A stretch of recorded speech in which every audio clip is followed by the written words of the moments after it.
Hi everyone, it's Mel from My Paper Oasis. I am back again tonight to show you another card.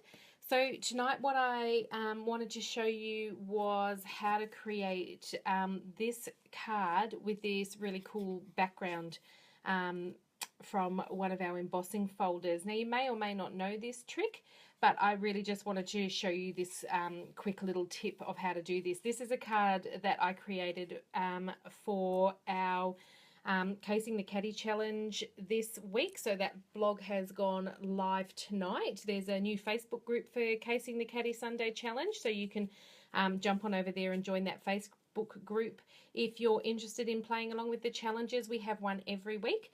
This week was anything favourite from our celebration catalogue, and Hey Chick is this stamp set, which you can get free during celebration if if you choose to. There's a few different things in the catalogue that you can get. So this is the little chicken that I used out of this set. This set was one of my absolute favourites when I first saw it in the catalogue. I knew I had to have this set, and it was the first one that I redeemed when I had spent my $90 so that I could get a celebration set. So the thing about a lot of our products is they coordinate really, really well.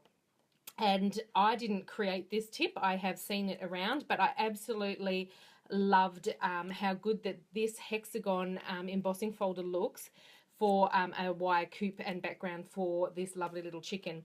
And the part of the Casing the Caddy that I did was they've got the chicken coloured like this in the catalogue, and I loved it. I've not seen a chicken kind of those colours, so I thought I had to have a bit of a play and do that too. So I'll show you, we'll give this a little bit of a watercolour today as well. So some of the things you may not realise that you can do with your embossing folder to create this look is you can ink up your embossing folders and do different things to create different patterns and different looks. So I'll show you how to do that while we're doing this card. So this pattern itself is created using our brand new hexagon dimension embossing folder. So I'm not sure if you guys are familiar with our embossing folders, but this one is super thick. So when you run it through the Big Shot, I remove one of my glass plates for it to fit. Otherwise, it's too thick and it won't go through. And it gives you a really thick look. For those of you who brought the cable embossing folder in the holiday catalogue, it's that kind of folder. It gives you quite a lot of dimension to your embossing folders or to the pattern on your cardstock. So they're really, really effective. This one also goes really well with our Nailed It set as well. Okay, so what we're going to do this week is we're going to create this background. So I've just used, I'll pop this one here while we do this. I've just used a piece of our crumb cake cardstock. I have cut this one on the short side at 4 1/8 inches. So our normal A4 piece of cardstock cut here at 4 1/8 inches. And just going to fold that over in half to make a tent fold. Grab my bone folder, which I left to the side. There we go. So our base is easily done. Now I have a piece of real red, which I'm not going to adhere yet because I want to wrap the ribbon around the real red as well. And then I have my white piece. So the real red piece is, let me find the list, hang on, 5 5/8 inch. So 5 5/8 by 3 7/8, and then I've just dropped it a 1/4 of an inch down. So this one is 5 3/8 by 3 5/8, and that's the way I always do my cutting, is I'll drop it a 1/4 of an inch down because I work in inches, and that gives you a nice even background. So how do we do this lovely chicken coop background? So when you have your embossing folder, when you open them up, you should be able to see that there's quite a raised edge on one side, which will cause the dints, and then another, like it's a raised edge on this side as well. But this side has like the hexagon is actually raised, the flat hexagon here, whereas this side is actually the edges of the hexagon. So that's the bit that we want to use so that we can create this wire look on the chicken piece. So I've used smoky slate to ink mine up. So all I'm going to do is get my stamp pad, and you can do it a couple of ways. I find it just as easy to actually, I'm just going to move this piece out of the way, take my ink pad and just gently tap it over the raised portion that you want the impression to come on. So just like this. Just tap, tap, tap, gently tap, tap, tap. And you end up with an ink coating on those edges that you want raised. You can use one of our little sponge brayers if you like. Then what you're going to do is take your card piece that you want and put face side down, and you're just going to lay it down onto that. Now you can either use your bone folder and rub it over, or you can use the sponge brayer and give it a bit of a rub over. Just make sure, you know, if you want it all the way to the corners and the edges, that you rub over the edges. And then you're just going to simply peel that back. And see, perfect. Lovely chicken coop wire pattern for your card. And they're really, really simple to clean. I was going to say I have a baby wipe here. So you just wipe it off with a baby wipe. And that's it, and that's done. So you can ink them up anyway. Like I said, you can ink it this way with your sponge brush, or you can just dab your ink pad straight on there to create the look. A couple of other things that you can do with it is, if you don't want the entire card piece done like that, you can always just pat it on at certain spots. So you can put a little bit of the pattern here and a little bit of the pattern here, so it looks like a kind of random stamp over the back.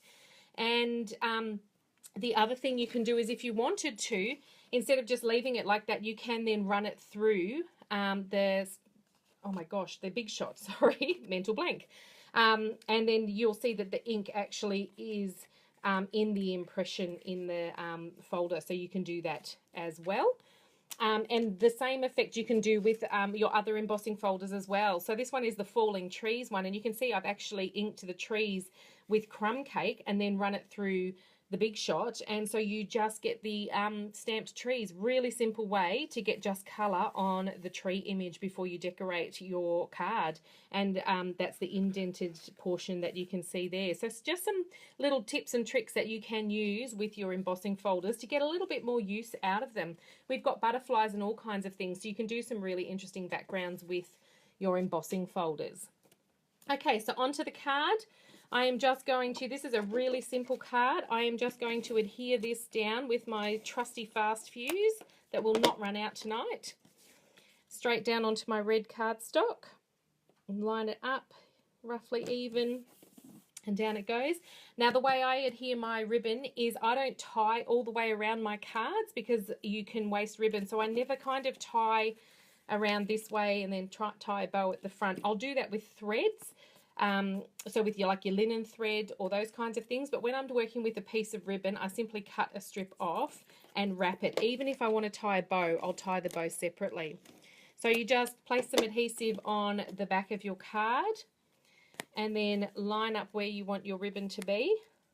I'm trying to get this straight around the camera, it's a bit tricky, and simply just tuck it in behind. So just fold it over, give it a little bit of tension and tuck it in behind so that it sticks to the tape on the back there. And then of course, because you're wanting to adhere this down, I will add quite a bit more, I've lost it now, hang on, quite a bit more adhesive to that. I'm not ticking very well tonight with my fast fuse, am I? Okay, so then you're just going to adhere that piece straight down onto your cardstock, just like that. And then that base is done. So the one thing we need to do now is we're going to create this little chicken. Now I've used the brand new watercolour pencils to colour him. He is fabulous with the watercolour pencils. I've bought an extra container and I'm storing my coloured pencils in here. They fit really, really well with the aqua painter. That you can just keep them in there and store them like that. And then I've just opened up this bit and slipped the container in there, folded it flat. You can cut it if you want to, but I don't like chopping up anything. I'm a little bit pedantic about that, so I've just left it there. So for the chicken, what I've coloured, I have used the Pacific Point pen, the Daffodil Delight pen, and the Real Red pencil. And then I don't know if you can see that, but I've put a little bit of grey in his wing and in his head just to add a little bit of dimension. Now I didn't want to do the whole colouring on the video tonight because I have an issue with my hands and I actually find that quite tricky to do, especially around a camera. So I've partially coloured him, but we're going to do some watercolouring with him. So I just use an aqua painter. Always have a piece of paper towel or something to blot your aqua painter on with so it doesn't get too wet, and pull your lid off. Now I can feel that's not too bad, but I'm just going to give it a little flick anyway. Now when I'm doing this, because I've got a light grey and I want to keep that kind of white look, I will start with that first. Please remember, when you are colouring on Whisper White, it doesn't hold a lot of water, so you need to be really mindful of that, okay? So it's not like our shimmery white, and it's not like our watercolour paper. It will not hold lots of water, so you've got to be very mindful when you're watercolouring on white before it starts pilling and really curling your paper. So I'm not sure if you can see the change that's happening when you watercolour, but it just really smooths out the colour that you've got. Now with your pencils, you can actually blend them while you've drawn with them, and that will give you some extra colour as well. So I'm not sure if you can see while I'm colouring.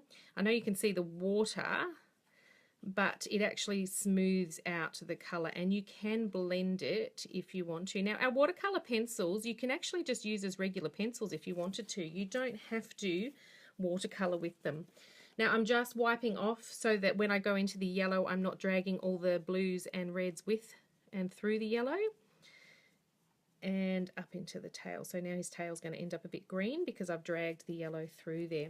Now another tip you may not know is, if you want a little bit more richer colour while your card is wet, you can actually, I'll just wet this bit up here, you can actually go back and do some more colouring, and it will give you a bit more of a brighter colour because they are watercolour pencils, so they like the water, and it will give you a little bit of a richer colour again.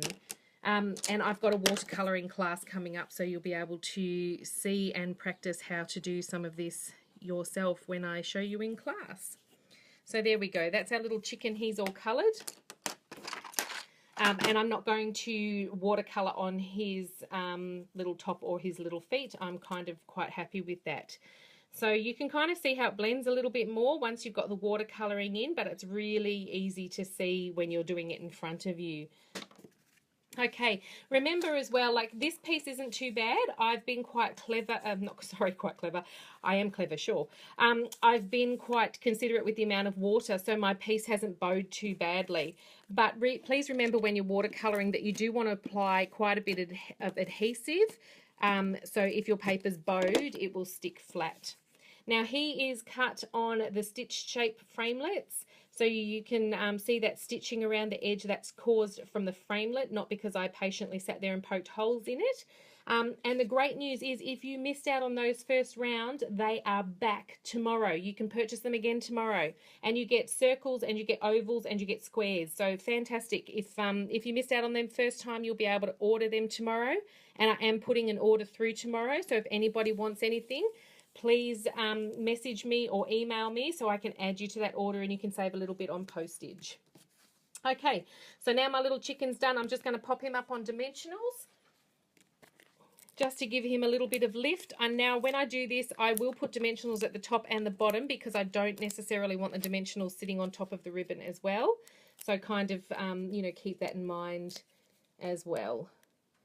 So just peel those off the back and pop my little chicken on.